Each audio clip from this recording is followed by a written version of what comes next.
We've probably a good portion of our last 20 years, we've heard about political correctness. Most people take it as an article of faith, that it is simply something that was organic and popped up out of the blue and has morphed into something bad, which it has. I was fortunate enough to find out at one point years ago, I don't know if fortunate or not, I mean, it's probably helped put a few more gray hairs on me, but it was invented by men with an express purpose to take away our freedoms. It was invented by men to steal power for one side and take it away from the other.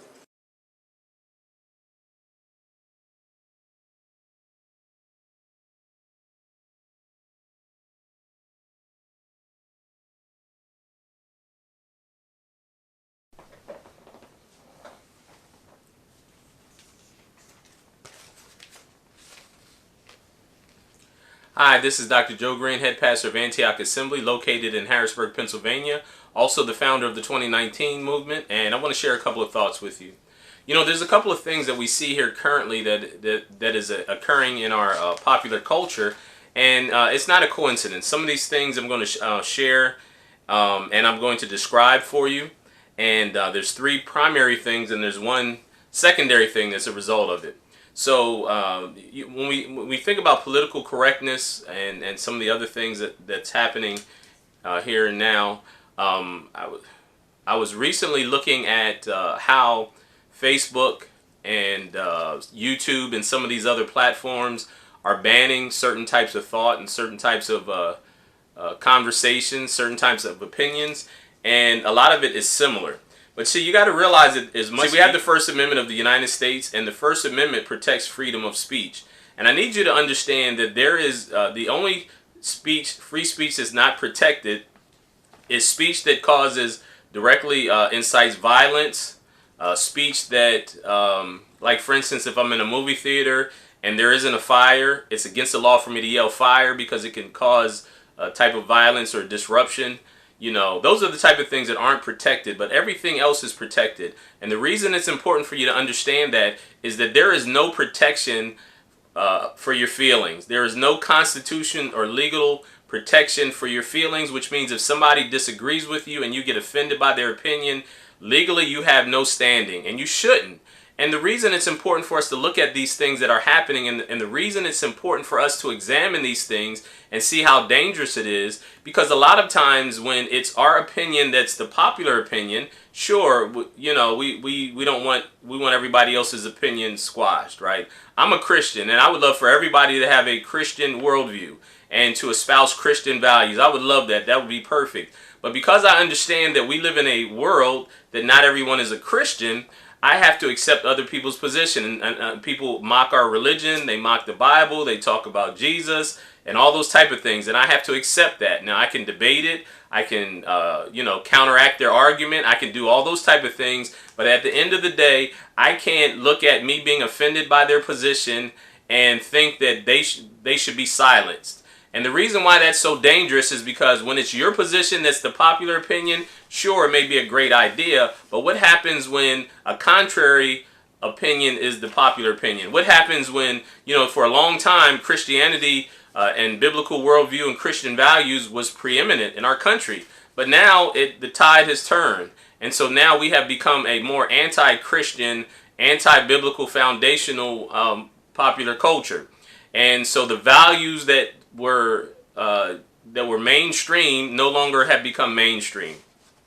Traditional values on marriage, sexuality, modesty, all those things are out the window. And I'm here to tell you that that's intentional. It's not by mistake. It's not something that just happened by happenstance. It's very calculated, and it's part of the strategy that is employed to destroy our culture as a whole.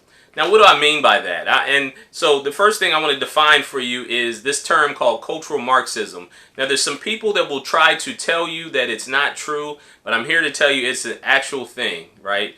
But what the enemy does all the time is he tries to hide and he tries to ridicule opinions that that expose or contradict what they believe. The term cultural Marxism is one that is used heavily in modern discussions dealing with contemporary social issues as well as issues within the church. So today in our video, we're going to be explaining exactly what cultural Marxism is and what the roots of it are, as well as how we are to evaluate and understand this movement.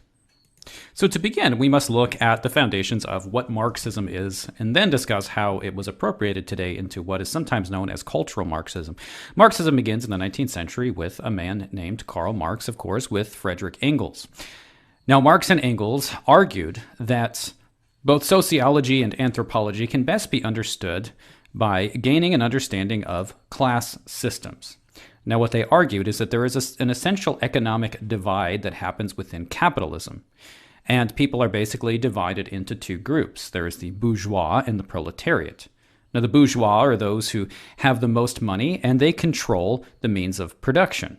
The proletariat are the ones who are abused or used by the bourgeois and do not really have a say in what happens within a culture.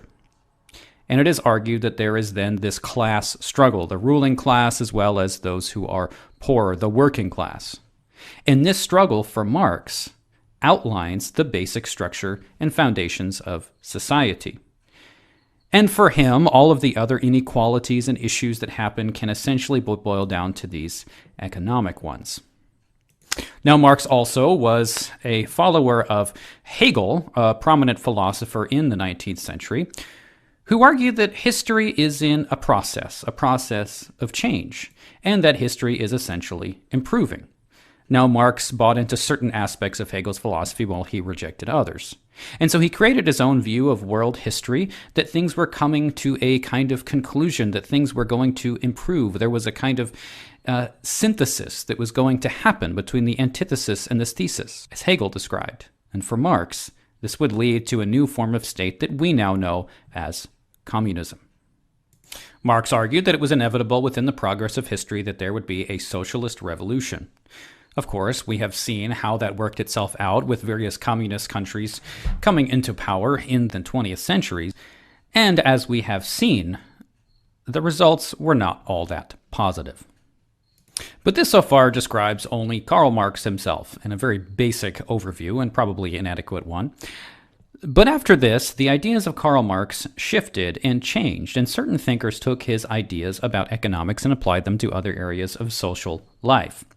In particular, this was adopted by a school of thought sometimes described as the Frankfurt School, being named after Frankfurt, Germany, where the school was founded.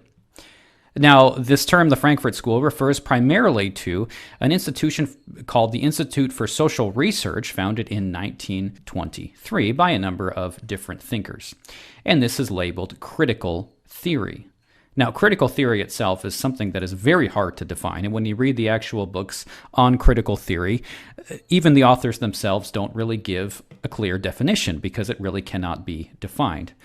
But broadly speaking, critical theory is a theory of, supposedly, of all of reality, or at least that is the intention, which is critical. Critical not just of capitalism, but also critical of historic Western thought and the historic Western world. And so critical theory plays itself out in all different areas of thought, including economics, but goes far beyond that to social relations as well as things like art. But what's really important about this whole movement and how it affects us today is this: that with critical theory, the ideas of Karl Marx were developed and expanded to relate to all different areas of thought.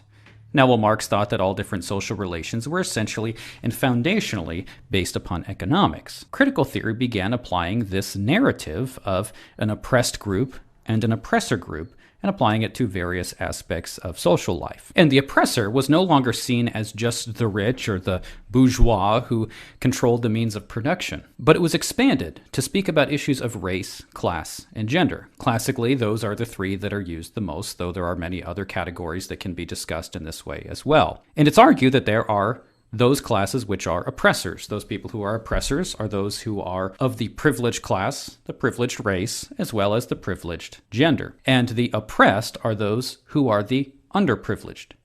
And this broader narrative is seen as a way to understand basically all of reality itself, and that's the way that this developed in the culture that we are in today. Now, this was adopted in some ways by Foucault and postmodernism. However, postmodernism actually denies the essential idea of any overarching meta-narrative at all. And that would include the Marxist meta-narrative. So certain ideas from Marxism, or what is sometimes known now as cultural Marxism, were adopted by postmodernists, though they do not necessarily have the kind of optimism of social revolution as a necessity as Karl Marx himself did. Though oftentimes I think it's the case that activists really don't know about the consistency of these various positions with one another. And so in our current societal discourse, when you hear people talking about an oppressed class and an oppressor, and making arguments for certain laws or ideas that necessitate that the oppressor becomes less privileged so that the oppressed can gain some kind of benefit in society, that essentially is what we know as cultural Marxism. So what do we do with this idea?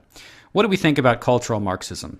Is this a good thing for society, or is it a bad thing for society? Well, in some sense, the basic ideas of cultural Marxism can only come from a Christian worldview and a Christian perspective. Now, that might seem rather odd, and why would I say that? Karl Marx himself was quite critical of Christianity, as were the Frankfurt School. Well, in the pre-Christian world in the West, there wasn't really any kind of status for victims or the oppressed.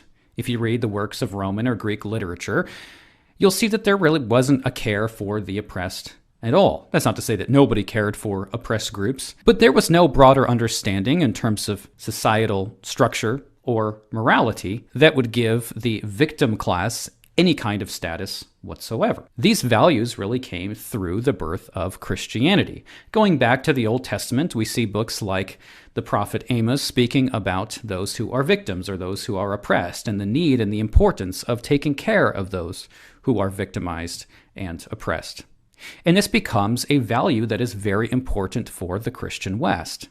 And it's something that people care about in the Christian West and should continue to care about. However, what cultural Marxism has done is taken this Christian foundation and then manipulated it and distorted it. While Christians should certainly be caring and considerate of those who are victims, those who are oppressed, and we have an understanding that all people are made in the image of God, whatever their sex, race, class might be. This does not mean that persons themselves must be judged by whatever class they are essentially a part of. For Christianity, this is not some overarching narrative that we can place everybody into one of these categories of either oppressor or oppressed. And this is exactly what you find in modern Marxist and postmodern theory. The interesting thing about this, of course, is now the Christians have become, in the minds of some at least, the oppressive class, and therefore on the wrong side. So here now are some of the problems with this Marxist theory. First, it is problematic when people are treated first and foremost by whatever particular group that they are a part of, rather than as the individuals that they are. Now, certainly we have an identity in our groups and communities as well as we do individually, but these group identities do not define absolutely everything about us. And this leads to the second problem, which is that a lot of these groupings are really arbitrary. Why is it, for example, that every white person is classified in a particular group because of race, when those white people may be of extremely different economic statuses from very different parts of the world and have completely different life experiences, when there's really nothing that unites them at all other than the fact that they have the same skin color? It's too simplistic to identify and lump people into groups in this way. And there are so many aspects of reality that determine what one's privilege is, and that doesn't just have to do with whether it might be a skin color or gender or race. It could be one's attractiveness. It could be one's athletic ability. It could be one's ability to speak with people. Or it could be, one's disabilities, which is why people are now talking about being disabled as another kind of underprivileged group, as well as able-bodied people having privilege. The point is that this list could go on and on and on. There are so many different factors that determine what somebody's privilege and underprivilege might be that you really can't simply classify it in any way at all. A third problem is that this can actually lead to exactly the same power dynamic that these people are pushing against. It is the case that those who are considered to be underprivileged and are fighting against those of privilege, that they then use their own class as a way of gaining an upper hand against those who are considered to be in the privileged class. And isn't this really just the same kind of power dynamic they're accusing others of, and now they're using this narrative as a way to put themselves into power? And the final problem is that those with this particular idea seem to think that society is always in this growth or progress, that things are constantly getting better. Society is getting better, and government can and should have more power to be able to enforce these kinds of equality. But in reality, we know that the world is not necessarily getting better. In some ways it is, of course, in terms of technology and healthcare and many other advances in human life. But as Christians, I confess that sin is just a part of reality. It's a part of nature. This is why Marxists are generally opposed to Christianity. A view that says that man is inherently sinful does not really work with an idea that the government must enforce this kind of equality, because we must confess that though equality is a good, and that we should care for victims and those who are abused and victimized in various different ways, we can't force that to change. We can't force that to stop. Now, as individuals, we can certainly and should help those who are in need in whatever ways that we can. And we can talk and disagree and debate about various government policies. But the notion that we can bring about some kind of utopian, total egalitarian state is simply false. Well, I know that this is a short video and these ideas are probably inadequately explained because there's not enough time to get into details, but this should give you a very basic overview of what people mean when they use the term cultural Marxism. Now, be careful in the way that you use this term. Don't accuse everyone of being a cultural Marxist who ever speaks about victimization or equality, because those things aren't necessarily just tied to cultural Marxism. However, this idea of cultural Marxism is certainly behind a lot of the arguments that people are making in society So, today. there's a letter, if you get a chance, by a gentleman by the name of Albert Pike. And so there was a letter that was attributed to Albert Pike, and that letter was supposedly written in 1871. And in the book, or in this letter, Albert Pike outlines the internationalists or the globalists. We call them globalists popularly now, but they were formerly called the internationalists. Those were people that want an international one world governmental system. We know the Bible is very clear against the one world system, one world governmental system. So anyway, Albert Pike was an internationalist. Albert Pike also wrote the book Morals and Dogma, and Morals and Dogma is considered to be the Freemason Bible. He also was the person who was tasked by the Illuminati to bring together the Masonic lodges and other secret organizations under the umbrella of what is known as the Illuminati. So Albert Pike was a very influential man. If you don't know how influential he was, there's actually a statue of Albert Pike in Washington, D.C. There's a building down there that shows his bust, and it has, the fact that he was a very prominent person in America. The other part of Albert Pike was a very high-ranking person in the KKK soon after the KKK was established. Now, why is this important? This is important because when you understand how these organizations work, when you understand how the Illuminati works, when you understand how they work, it's a hierarchy. And so underneath the hierarchy, there are many different facets of different organizations that are working for their common cause, which is a one world governmental system. Now, if you understand the Ku Klux Klan and the structure of the Ku Klux Klan, it's a type of Masonic organization. Now, people will say that they're Christian. It never was a Christian organization. There may be some people that were in the Ku Klux Klan that tried to say that they're Christians. They even may have used a cross and all those type of things, but it is absolutely a non-Christian organization. It is a Masonic organization. I want to say that again. It's a Masonic organization, and Albert Pike, who was one of the framers of Freemasonry in the Western culture, was also a high-ranking. I think he was he was like some type of general or something in the. He was also a Confederate general, and he was also high-ranking in the Ku Klux Klan. The reason I say that is because as I move forward in this talk, I want you to understand that the enemy. There's many facets of the enemy's strategy, and ultimately his goal is to form a one world governmental system. The Bible calls it the New World Order. You'll hear me refer to it as Mystery Babylon. You'll hear me refer to it as globalism, internationalism, some of these other terms, but they're all the same thing. They're all branches of the same tree. And so in Albert Pike's letter, he outlined their plan or their strategy for 3 world wars. and the Third World War would be the one that it would help them to finalize their plans for a one world governmental system, new world order. The first one was to establish the German, European rule, and ultimately to make way for a Israel to become a state. So, but in his letter, the 3 world wars that he had planned to implement the one world governmental system, after the First World War, they didn't get the results that they thought that they were going to get. And after World War I, you know that Germany was in ruins because that was the headquarters of the Illuminati. The order of the Illuminati was Germany. If you understand the Rothschild family and the international bankers, they all came out of Germany. Nathan Rothschild, who started the international banking system, his 5 sons spread out through Europe. He was home based in Germany. So Germany was the headquarters of it. After World War I, when they didn't get the results that they anticipated or were trying to get, they came up with a strategy on how to implement that. So of course, you know, there were revolutions. You had the communist revolution. You had in various countries, and also I need you to understand that communism is one of the tools of the internationalists to push for a one world governmental system, right? The ultimate goal of communism is a one world governmental system.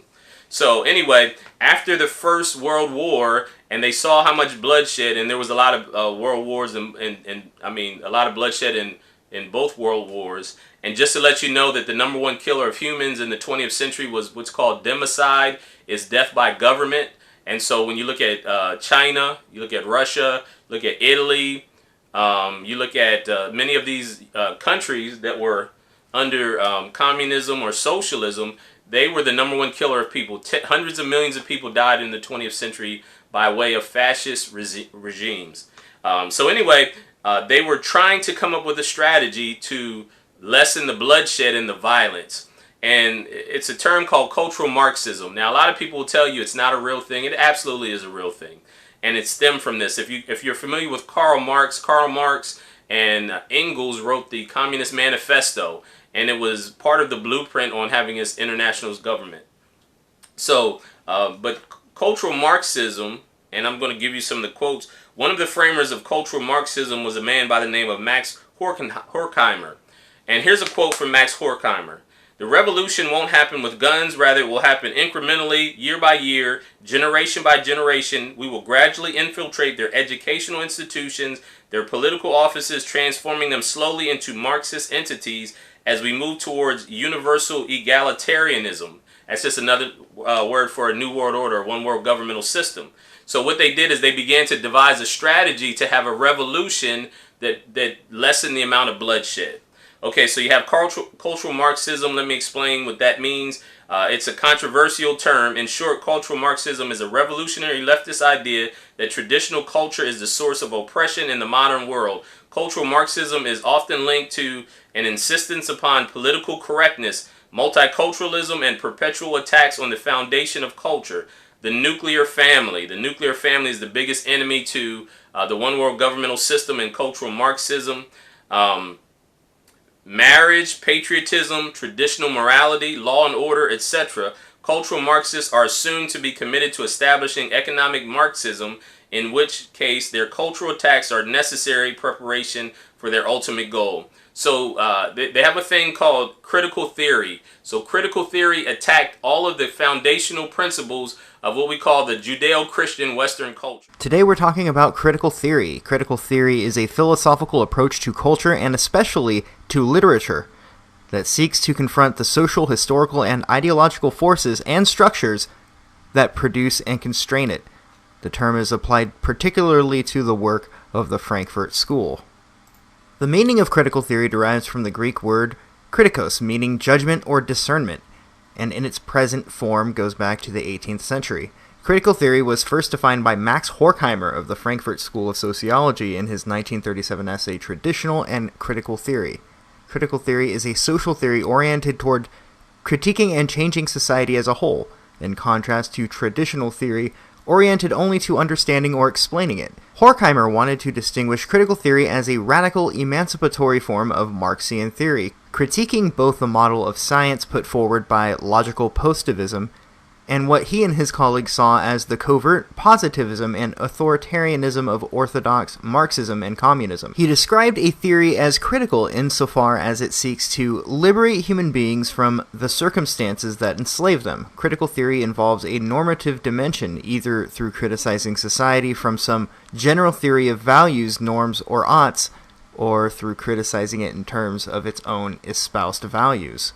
The core concepts of critical theory are as follows: that critical social theory should be directed at the totality of society and its historical specificity, how it came to be configured at the specific point in time, and 2, that the critical theory should improve understanding of society by integrating all of the major social sciences, including geography, economics, sociology, history, political science, anthropology, and psychology. One of the distinguishing characteristics of critical theory, as Adorno and Horkheimer elaborated in their Dialectic of Enlightenment, published in 1947, is a certain ambivalence concerning the ultimate source of foundation of social domination, an ambivalence which gave rise to the pessimism of the new critical theory over the possibility of human emancipation and freedom. This ambivalence was rooted, of course, in the historical circumstances in which the work was originally produced, in particular the rise of National Socialism, state capitalism, and mass culture as entirely new forms of social domination that could not be adequately explained within the terms of traditional Marxist sociology.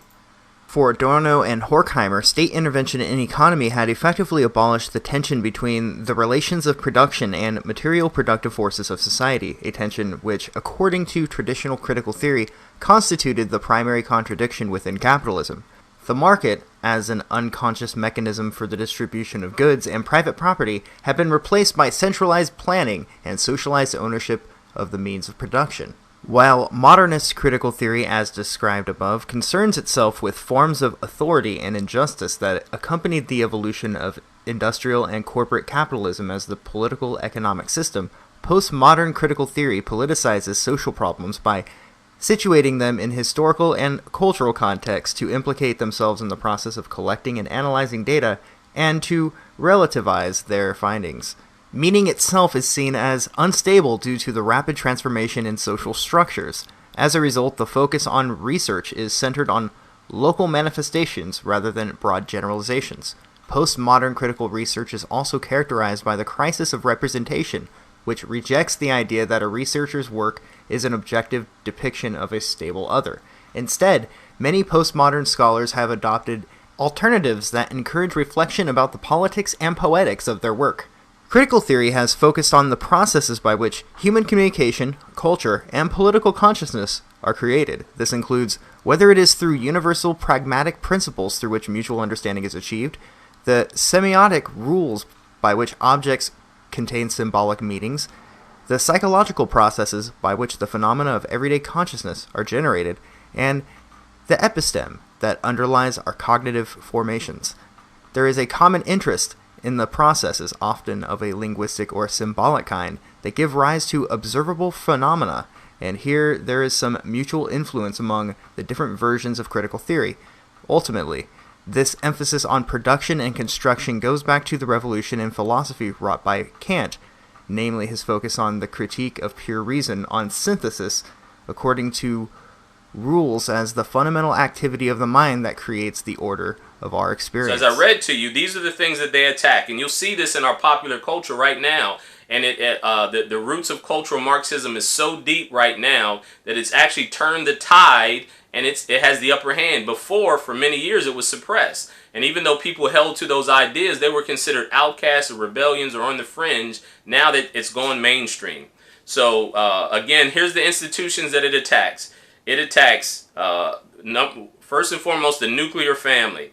Marriage, patriotism, traditional morality, law and order, etc. Cultural Marxists are assumed to be committed to establishing economic Marxism. Right? So after World War I, some Marxist philosophers felt the need to modify their political strategy. Karl Marx generally saw culture as a secondary concern. His successors realized that culture was, in fact, critical to social change. So Karl Marx focused more on government. But after World War I, they recognized that in order for you to get the people to accept this new form of government known as communism, you had to address the culture, because culture and worldview and faith are all interconnected. I'm going to say that again. Culture, worldview, and faith in a higher power are all interconnected. And so that's why in the Bible, God says he was going to make Abraham a great nation, because Abraham was going to diligently teach his children the law of God, the ways of God. And so the Torah is actually a culture. The Bible is a culture. The laws of God are a culture that implement the cultural values of the kingdom of God, which is a political system. And so when you understand that, and here's a key. It says that Abraham was going to diligently teach his children the way of the Lord, right? So Abraham was the one that was going to teach his family the ways of God. And so one of the things that cultural Marxism recognizes, in order for you to corrupt and reestablish a culture, you have to attack the male headship and separate the family so that you can go in and teach a counterculture, if you will. Right? So if you look at most neighborhoods, especially in the urban areas, in the black community, in different places, the first thing they did was attack the males, get the male out of the household. They encouraged people to have children without being married. And so in those environments where you don't have father in the household and there is not a strong nuclear family, then you can go in and teach whatever culture you want to. So what they did is they went in and they taught us a corrupt culture, a culture of gangster, drug dealers, materialism, over-sexualization, and all those things that they taught us in order to corrupt our culture, to create a destructive culture instead of a productive culture. All right, let me keep going. When society is willing to criticize its institutions, it's ready to make changes. So once they got to the place where society as a whole were okay with criticizing all these various aspects of culture that I just mentioned, they knew then that they were ready for social change, and they could implement their Marxist New World Order, one world governmental system. And we're there. I mean, marriage has been redefined, sex roles is being redefined, what we consider to be morality has been redefined, and that's all intentional based on what their strategy was. Now, they developed this thing in 1923 called the Frankfurt School, and in 1946 they had what's called the Tavistock Institute. So the Frankfurt School in 1923 in Germany, in Frankfurt, Germany, was the think tank, if you will, of trying to promote cultural Marxism. And then, of course, after World War II, you had the Tavistock Institute, because what they did is a lot of the scientists, see, the Nazis were the Nazis were an offshoot of cultural Marxism. It was the communists, I should say, not cultural Marxism, but communism. So they were trying to create this communistic society because the Nazis, who were ultimately were trying to, and Hitler was a internationalist. He was trying to make a one world governmental system in which he was in charge of, right? So after that, you had, in 1923, you had the Frankfurt School. There was a think tank, and they called it the Institute of Social Research. It was Marxist-oriented research center affiliated in the University of Felix Wheel. And here's some of the famous people: Theodor Adorno, Erich Fromm, Herbert Marcuse, and Jürgen Habermas. Antonio Gramsci is what most now describe as the quackery of Sigmund Freud, were also big influences of the Institute's development. So you had Europe after and if you've been following my podcast, I talk about the fact that after the Age of Enlightenment, they started to develop a lot of strategies in order to control the masses. So Sigmund Freud and the psychology was created in order to help to understand how to socially engineer and control the masses of people. So they came up with these think tanks, and they came up with the strategy. So you had the world wars. After World War II, now, of course, Germany gets disbanded. The Nazis were captured. But what happened with these Nazi scientists and these people like in the Frankfurt School, they were moved. So many of them came to America. Columbia University was called Operation Paperclip. So they took a lot of them and brought them here. And then you had in London what was created known as the Tavistock Institute, which was similar to, it studied social research in order to control the masses. So anyway, you have this strategy that was implemented, and it has become very prevalent. Now, part of what the Frankfurt School and some of the scientists from Nazi Germany, they came over here and they created what was called the OSS. Tavistock was really connected with it too. The OSS, which was the forerunner to what what is known as the CIA. And so the CIA used a lot of social engineering experiments in order to know how to control the masses and to promote the ideology of the one world governmental system. So destroying Judeo-Christian Western values was one of the main things. When you're dealing, especially as a Christian, with cultural Marxism, it involves a spiritual dimension. It's undeniable that in the West, Christian values are under attack. However, the root cause of these attacks is not wholly political or racial or social, it's spiritual. To the extent that the traditional Western culture reflects biblical truth, attacks on the culture are anti-God. As an example, for centuries, Western culture promoted chastity before marriage as an idea. Modern culture downplays chastity and glorifies immorality. Cultural Marxism. And so if you look at what's known as popular culture was actually created by the CIA and these think tanks in order to disrupt and to criticize the pillars of our Western culture, and to break them down to the place where they could re-implement their own thought processes to promote a one world governmental system. And so again, traditionally we had chastity until marriage. Most of these pop stars and popular culture, of course, is created by them in order to corrupt the culture. So what is pop culture? Nowadays it's gay, transgender, sexual immorality. It doesn't promote traditional family values. It's very strategic and intentional how they do these things. Aldous Huxley, some of you may have heard of him. I've talked about him before. He wrote a book, Brave New World, and he wrote in his book, Brave New World, was a blueprint on how he believed that the culture would transcend, or I should say deteriorate into a society that was make way for a one world governmental system.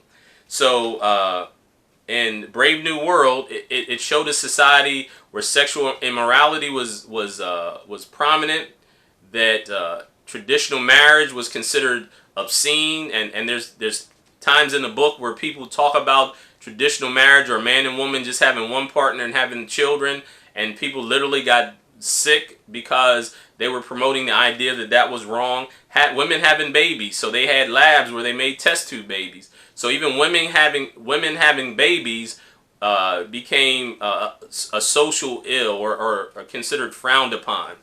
And here's what Aldous Huxley said. Aldous Huxley lived from 1894 to 1963. And he says there will be a next generation or so of pharmacological method of making people love their servitude and produce dictatorships without tears, so to speak.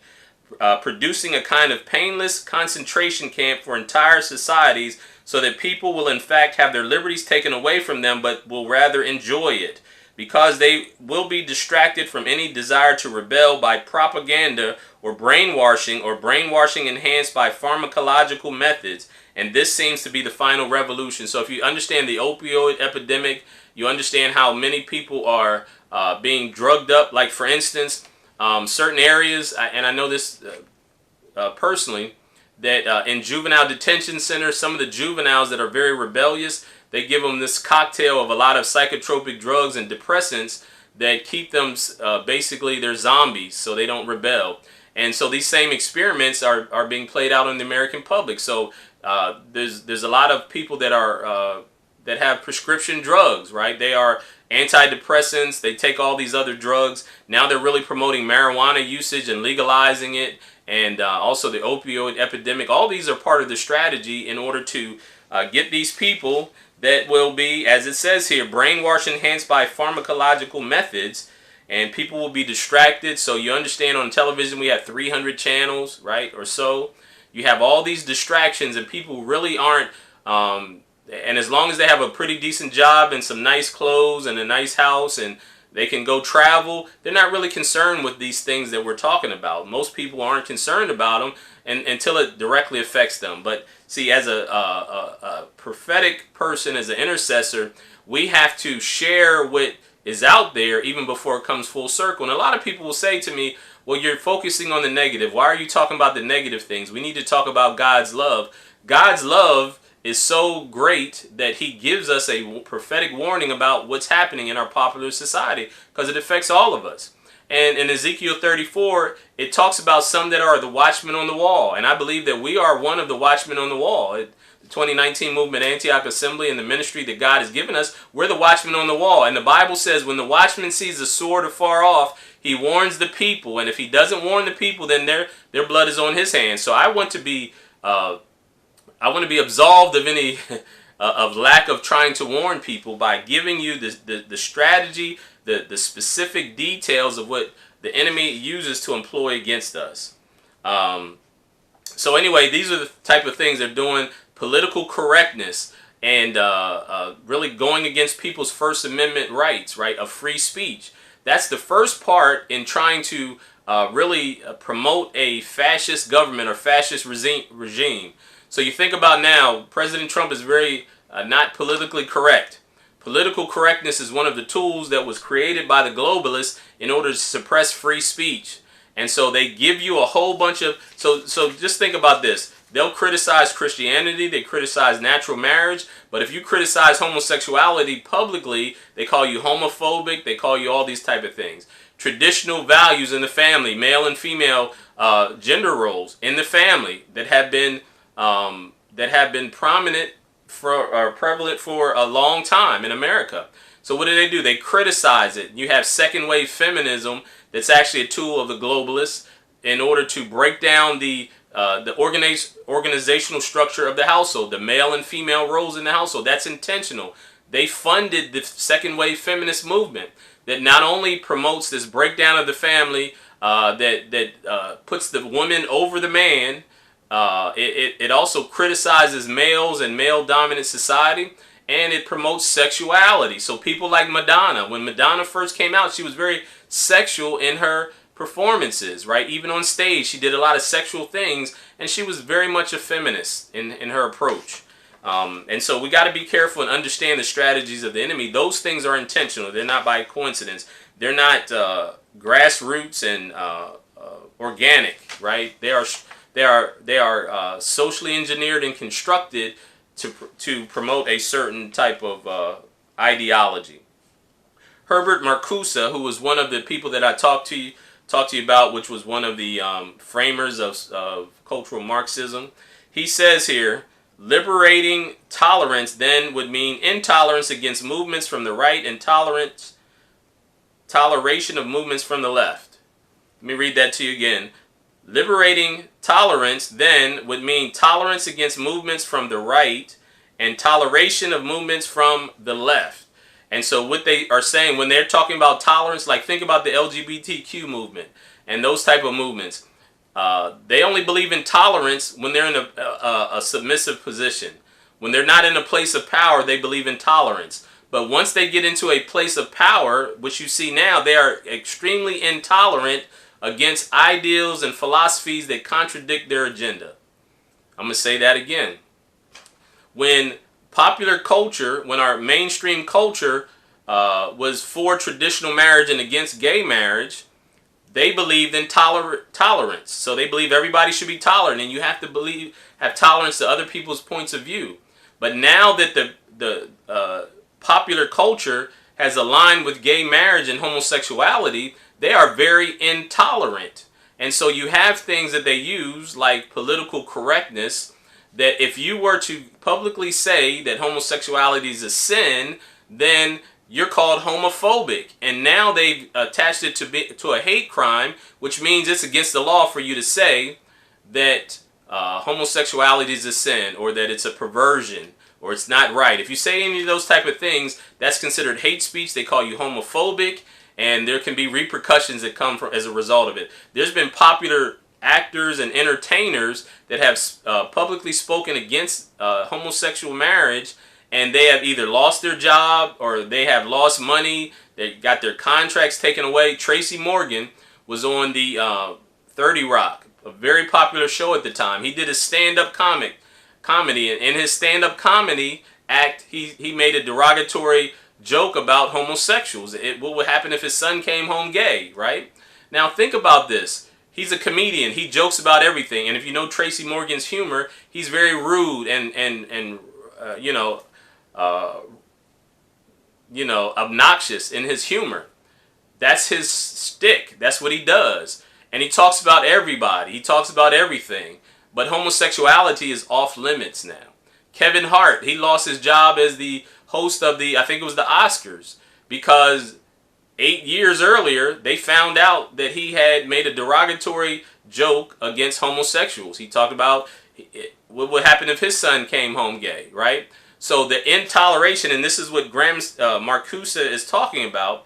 He says, in order to liberate tolerance, liberating tolerance means intolerance against movements from the right and toleration of movements from the left. So the left liberal agenda is tolerated, but any ideas that contradict that is not tolerated, right? You're called all these names, and so, for instance, white males are not off limits at all. You can say whatever you want to about a white male or white male society or white supremacy.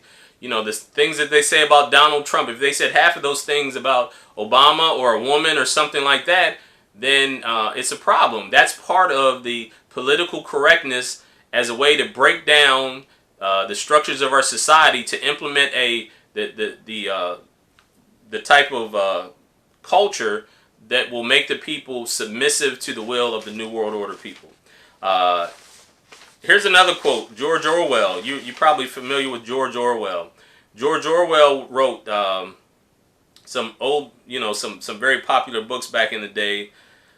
I believe he wrote 1984. I think he did, and some of these other and 1984, Brave New World. Some of those books were written by people that were part of these think tanks that understood the utopian society.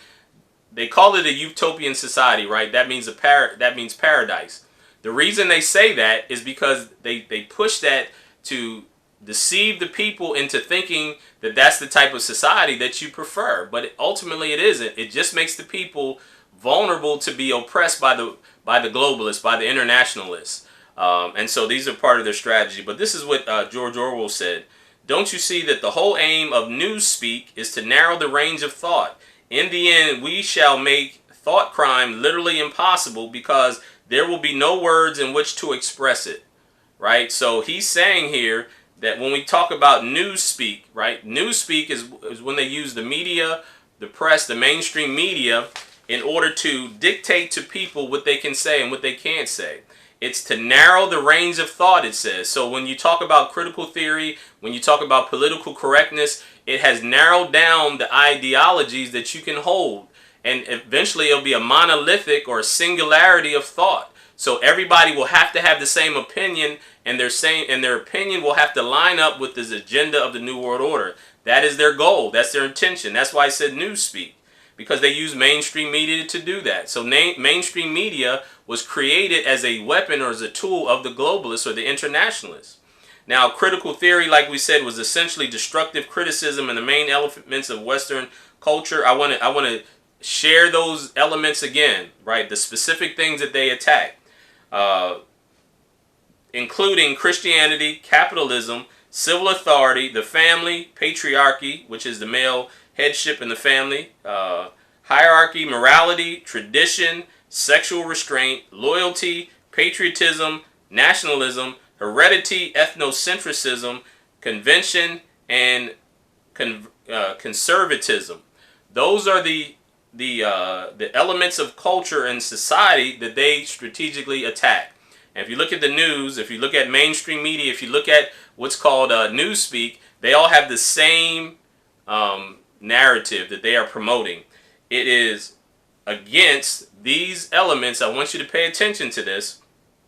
It says it's essentially destructive criticism of the main elements of Western culture, which includes Christianity, capitalism, civil authority, the family, patriarchy, hierarchy, morality, tradition, sexual restraint, loyalty, patriotism, nationalism, hereditary, ethnocentrism, convention, and conservatism.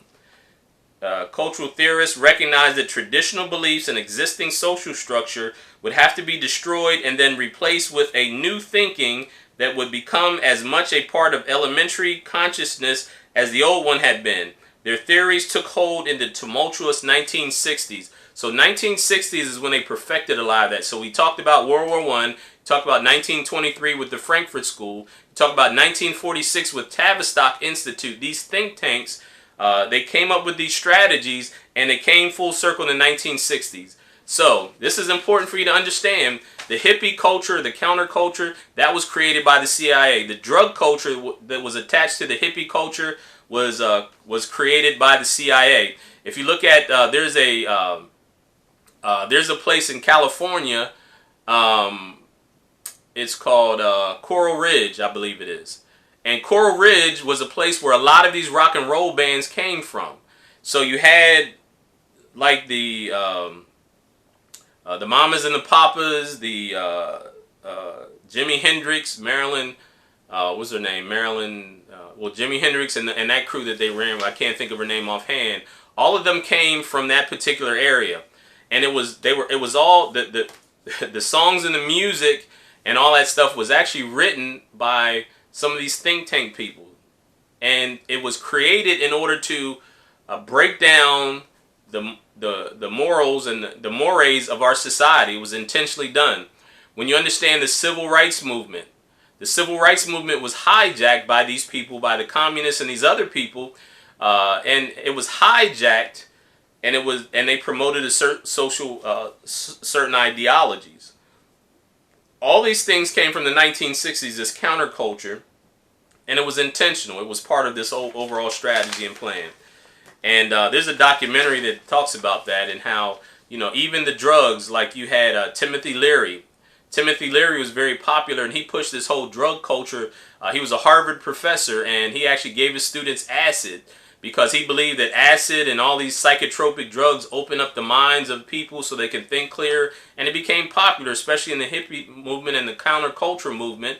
But ultimately, you have to realize that that was all part of the CIA. There's no junkie, out in the streets that came up with the idea of how to make acid, PCP, angel dust, all this stuff that they did. It was intentionally done in order to, like we talked about with Aldous Huxley said, it was a pharmacological way of brainwashing, right? These hippies, when they were in their hippiehood or hippiness, whatever you will, they weren't going out and doing anything except for free love. It was sexual immorality. They were out in the field. And even in Woodstock, and Haight-Ashbury was in California, and they talked about these hippie communes and how destructive it was for individuals because people would have free sex and kids. They had no structure. The kids were just there and abandoned. Some of the kids would get abused or victimized, and it just spirals out of control. But that's the whole purpose of these type of movements.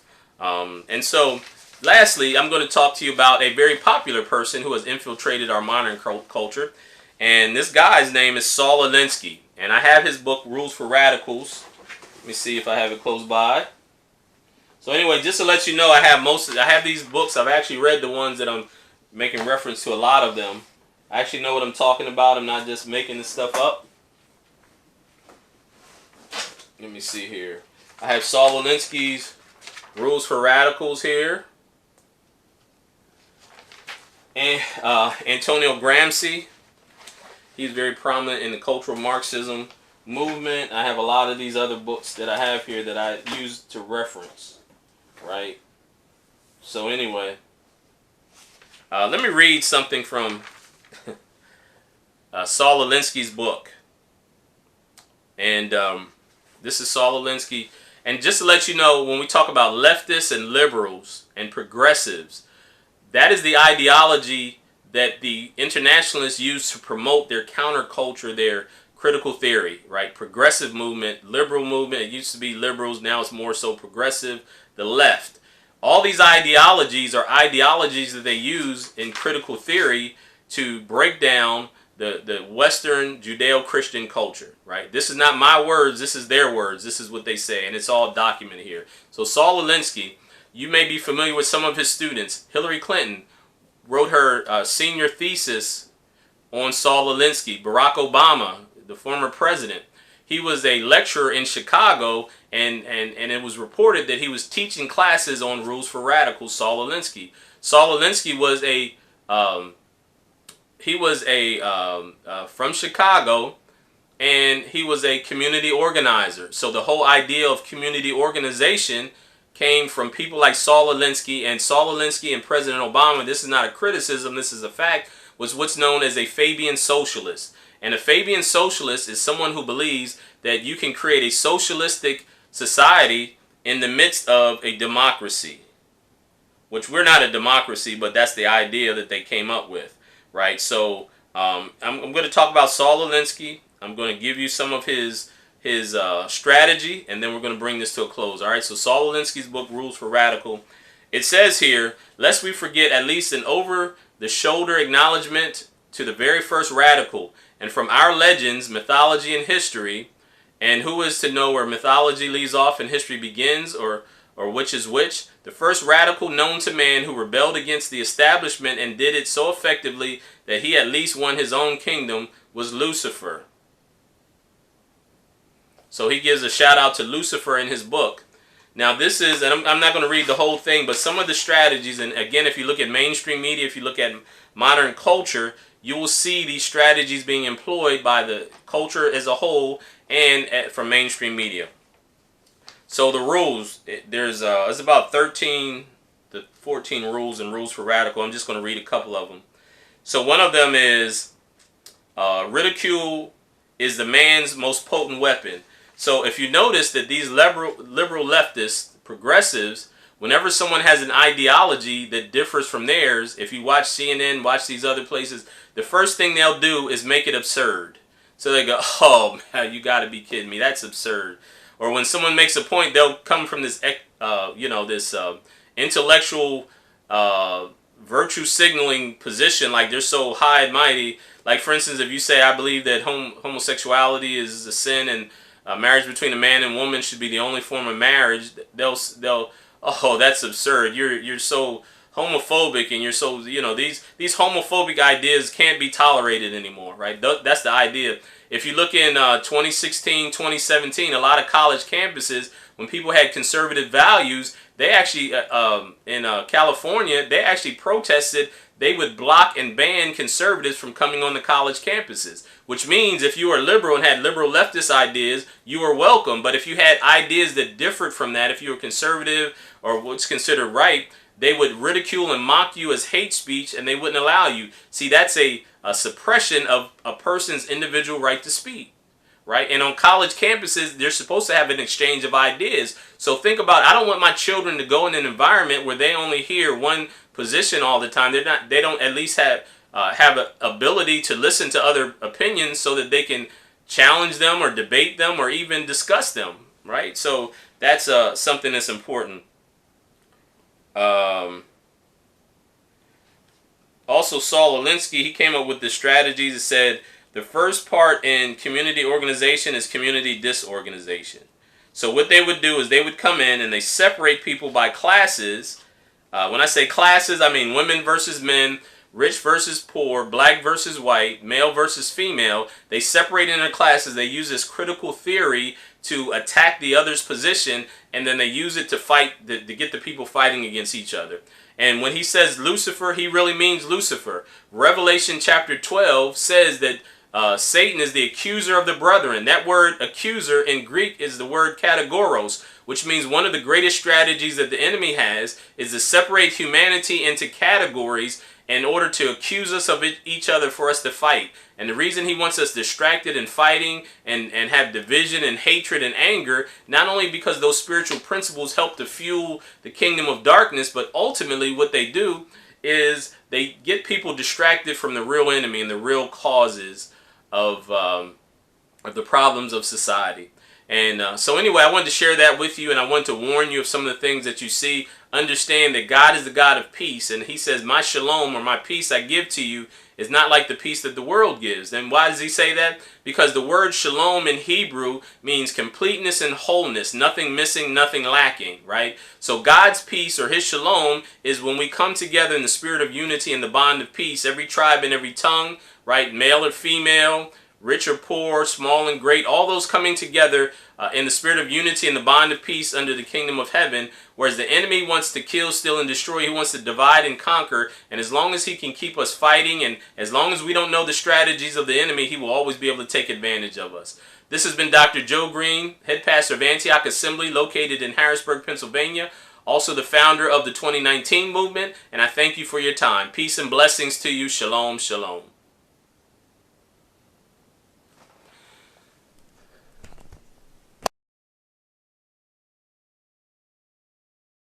It was a real simple thing. It was, we'll see tonight through the course of some slides and chatting about who these people were, what their mindsets were. I don't think they would have had any idea that it would become what it has been.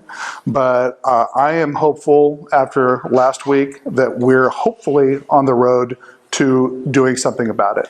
We've won a battle. We have not won the war. So hopefully tonight you'll be able to now spot what is done to us in the name of political correctness. So I'm going to play some movies, some little bit of movies, and I'm going to introduce you to somebody from the past. Remember her? So let's hear a little bit from Secretary Clinton. You can put half of Trump supporters into what I call the basket of deplorables. Right?